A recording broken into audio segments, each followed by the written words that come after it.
Օրենքի պահանջն է։ Եթե միսը վաճառվելու է, կենդանուն պետք է սպանդանոցում մորթել։ Իսկ սպանդանոցային մորթիա ենթարկվում 22,000,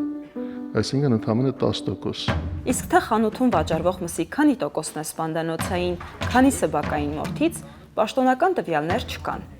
Վստահ պնդել, որ մեր գնաց միսը սպանդանոցային է, կարող ենք միայն այն դեպքում, եթե հավաստիացել ենք ինքներս։ Երբևէ պահանջել եք ձև 5-ը, երբևէ հարցրել եք սա սպանդանոցային է։ Շատ համայնքներում սպանդանոց չկա։ Կենդանուն սպանդանոց հասցնելը հավելյալ ծախս է գյուղացու համար։ Վերահսկողությունն անկատար է, այնտեղ չի հասնում գյուղացու բակ։ Այդպես գյուղ չկա, որ օրական 1-2 հատ մոտ չլինի։ Յութում պատմում ենք այն քայլերի մասին, որոնք պետք է անել խնդիրը լուծելու համար։ Բայց եթե ես պիտի ավտոն գտնեմ, ես պիտի փողը տամ, ես պիտի սպանդանոց հասցնեմ, եւ սա ես պիտի անեմ, ինձ պետք չէ սպանդանոցը։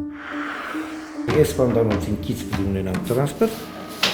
Ամեն մեկ գյուղը, խոսքի 3 գյուղ է, 4 գյուղ է։ Մի արանքում սիրուն մինի, բոյնի բացեն։ Եթե հսկողություն նորմալ լինի, մարդիկ ներեն էլի։